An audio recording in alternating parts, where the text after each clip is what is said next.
My name is Jenny Tackett, and I am a registered dietitian with Rock Valley Health. Today, I'll be discussing fueling your body and some healthy eating recommendations for weight loss.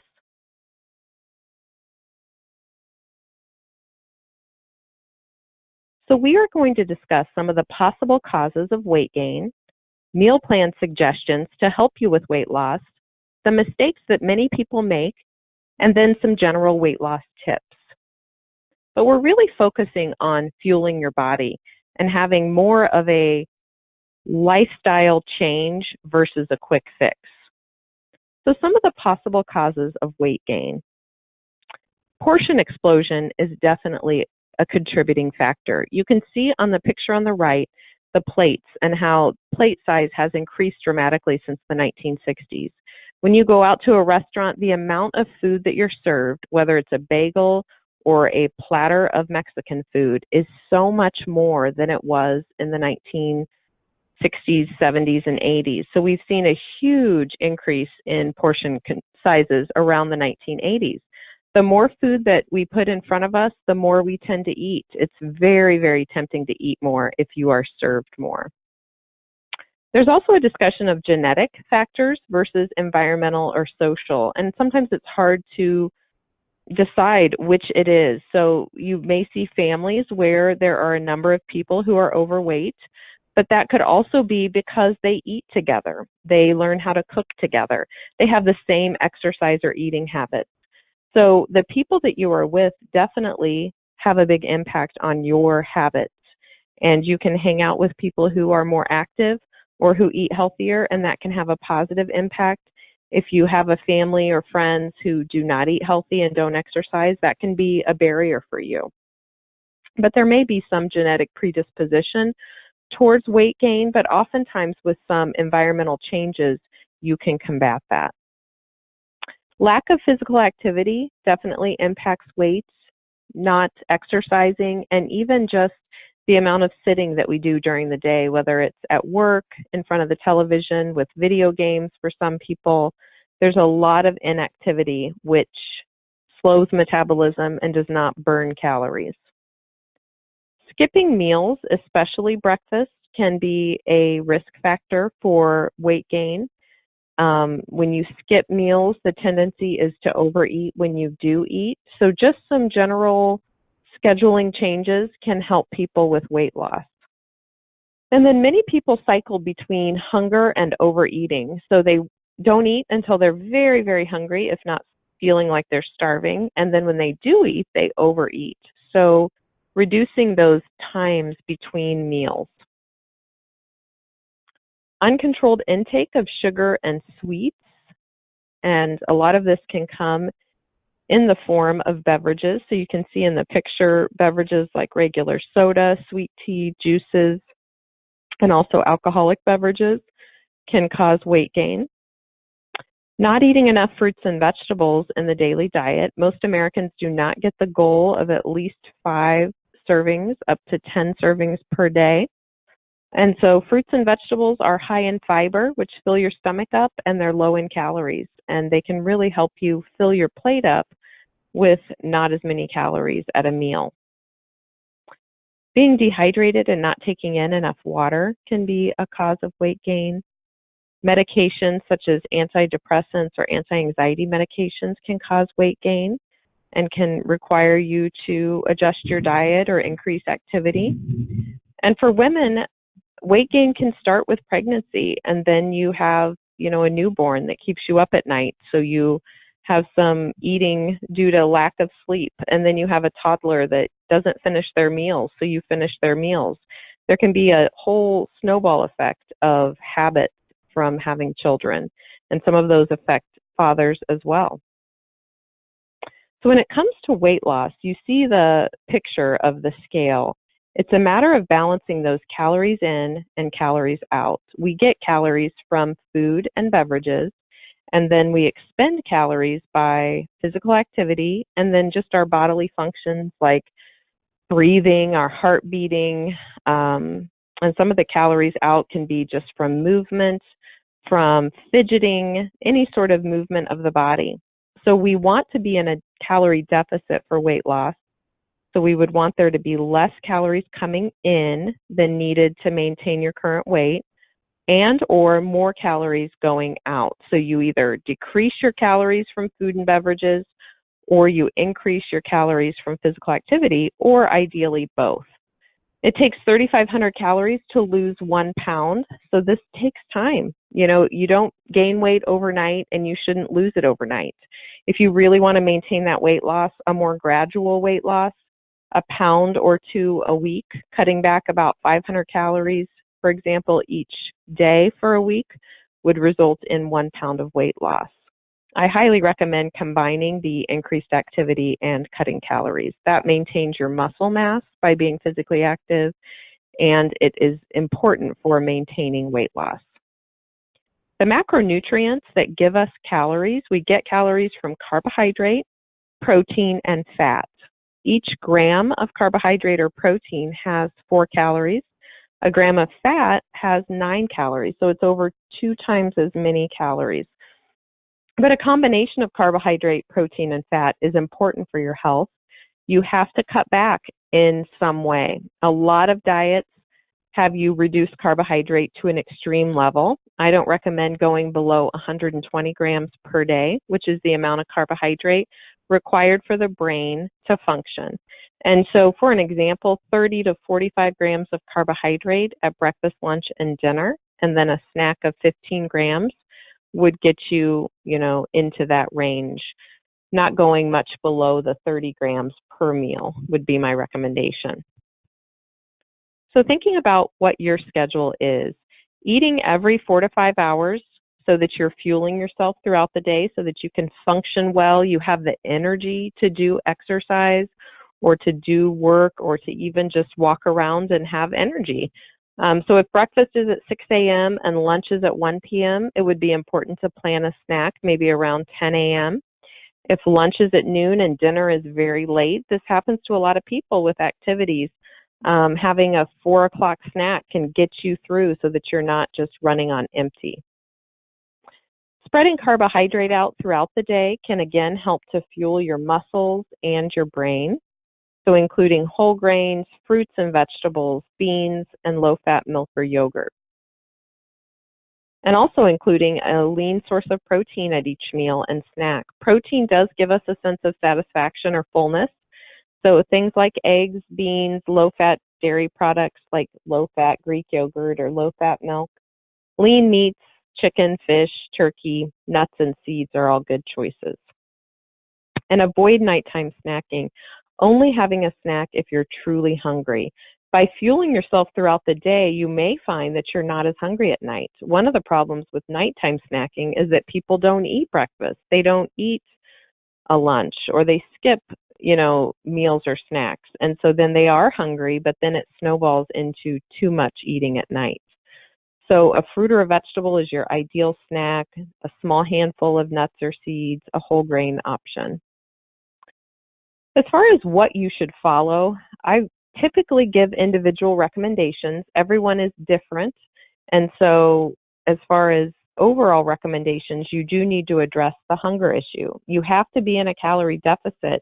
And so it's important to eat a combination of foods that keep you satisfied.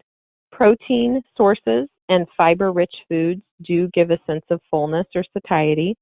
And you should really do something that's sustainable. So a non-diet approach, thinking of it as a healthy lifestyle, making small changes over time instead of really radical changes. Setting realistic goals, even a 5 to 10% weight loss, and then maintaining it can have a big impact on your lipid levels, your fasting blood sugar or hemoglobin A1C, and your blood pressure. So someone weighing 250 pounds, losing just 12 to 25 pounds and maintaining that can have that big improvement. And just emphasizing the maintaining, because we don't want that yo-yo dieting where you gain more back. That can be very psychologically difficult for people, and it's not good overall for your body. So some of the most popular meal plans, these two, the DASH diet and the Mediterranean diet, are evidence-based, meaning there's scientific experiments that there's enough of these studies that they do recommend these meal plans. And the recommendations are from the American Heart Association, Mayo Clinic, the CDC, lots of big organizations say these diets are worthwhile and can help you lose weight and reach your nutritional goals. So the DASH diet is a diet that was originally started for high blood pressure. It stands for Dietary Approaches to Stop Hypertension or High Blood Pressure. It's low in sugar, saturated fat, and sodium, but it also really emphasizes getting enough calcium from dairy products, magnesium from nuts, seeds, and whole grains, and potassium from fruits, vegetables, and dairy products. What they found is that when people followed the DASH diet and ate mainly whole foods and lots of fruits and vegetables, like 8 to 10 fruits and vegetables a day, many of them were able to get off blood pressure medicine and lose weight, and it was very beneficial for their health. The Mediterranean diet is pretty similar. You're supposed to eat like you live in the Mediterranean, so there is an emphasis on fish, olive oil, avocado, olives, fruits and vegetables, very much a whole foods diet. There is also, a small amount of wine daily, so it can be an option as well. If you're diabetic or if you know someone who's diabetic, they may have been educated on carbohydrate counting, which is the American Diabetes Association, and this can help for weight loss and for blood sugar control. So a lot of people will do it without diabetes to lose weight, and what you do is that you do restrict carbohydrate, but not to an excessive level. So you're not overdoing things like grains, fruits and fruit juices, milk and yogurt, beans, starchy vegetables, and sweets, but you're also not avoiding them. Typically, you get around 30 to 45 grams of carbohydrate per meal, but this would totally depend on your height, your weight, your activity level. People come in varying shapes and sizes, and so some people are going to need a lot more calories than others. But you see the picture on the upper right-hand corner. The cup of milk would have about 12 grams of carbohydrate coming from lactose, which is a natural sugar. The bread, each slice is 15 grams of carbohydrate. The fruit, a cup of berries, is 15 grams. Eggs are your protein source.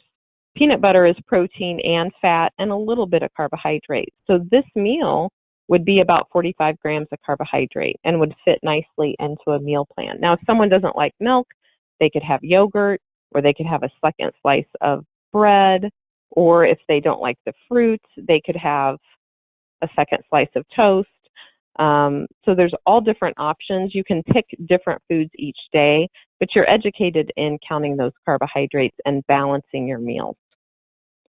And then calorie restriction. I mentioned that it's a matter of being in a calorie deficit. So some people just count calories and they have a goal, let's say 15 calories a day.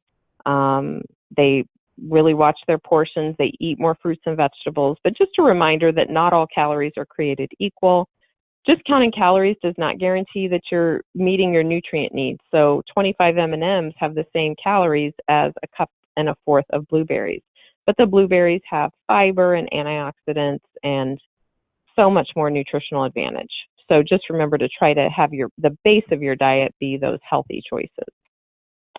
And then the food plate, Choose My Plate through the USDA, emphasizes how you fill your plate. So half your plate should be composed of fruits and vegetables, a little bit more vegetables than fruit, about a quarter of the plate from whole grains primarily, and then a quarter of the plate from lean proteins. And so just the way you dish up your plate, a lot of restaurants just have a huge bed of pasta or rice and very few fruits or vegetables, lots and lots of meat.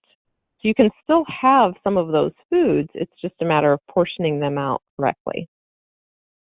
Some of the mistakes that people make, one thing is not getting enough protein. Remember that protein gives you that sense of fullness. So having lean choices like poultry, lean beef, fish, milk, yogurt, cheese, beans, eggs, tofu, vegetarian burgers, things like that at your meals and snacks can leave you more satisfied. Eating too many healthy foods. So you have to be in a calorie deficit. If you eat too many calories, it doesn't matter whether it comes from avocados or bacon. If it's too many calories, you're not going to lose weight. So avocados, nuts, olive oil, hummus, those are healthy foods, but they are very high calorie. So you want to be careful with that. Maybe looking those calories up, seeing what a good portion is. For nuts, a very small handful or about a quarter to a half of an avocado would be better than overdoing it and eating like a cup of nuts or multiple avocados in a day. We do tend to overeat foods that are labeled natural, organic, fat-free. It's called the health halo. So when we see those terms, it makes you think that it's healthier. An organic food is a food that just doesn't have any pesticides, fertilizers, or GMOs, but it could still be a junk food. So organic potato chips are still potato chips. So just be aware that that organic on the label can oftentimes lead to people overeating that food and feeling less guilty, but yet not losing weight. Skipping breakfast, I mentioned that it's very important to eat throughout the day. Eating breakfast does get your metabolism going. It's a great time to pick high fiber choices like whole grains, fruits, and then grazing or excessive snacking. You can, eat healthy meals, but if you're eating all day long, those extra calories add up. So around 100 calories is a good goal for a snack. Your best goal or your best snack is a fruit or a vegetable. So a lot of Americans don't get enough fruits or vegetables, so focus in on that at snack time. Whole grain snacks, small handfuls of nuts or seeds, and then low-fat dairy products. And then remember to be aware that you should not be drinking your calories. So this just shows you, a lot of beverages come in 20 ounces, so you can be getting 300 calories from some of these juices, lemonades, and sodas in the large cups.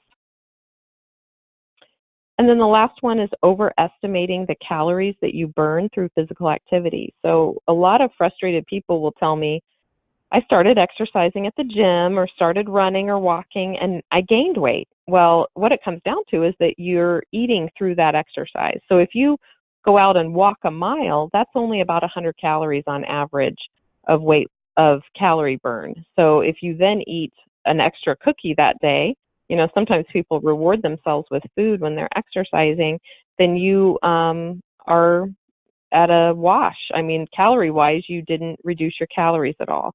There's a lot of benefits to exercise. It improves your heart function, your blood glucose regulation. It can lower blood sugar up to a day after, and it can increase HDL, lower triglycerides. So I want you to exercise, but you need to be aware of not overeating through that exercise. So what can help is keeping a food or exercise log. This really makes people more mindful. Whether you do it on a piece of paper or in a notebook, or you go to these apps. MyFitnessPal is a very popular one, or Spark People, Lose It is another one. They have free apps for your smartphone, or they have websites. You put in your age, your height, your weight, your goal, and your activity level, and it will give an estimate of how many calories you need. And then you record your food throughout the day. And these websites and apps have a huge database of specific brands of food, whether you shop at Hy-Vee, Jewel, Aldi, Walmart. They'll have those brands, and then you have a more accurate way of keeping your food journal.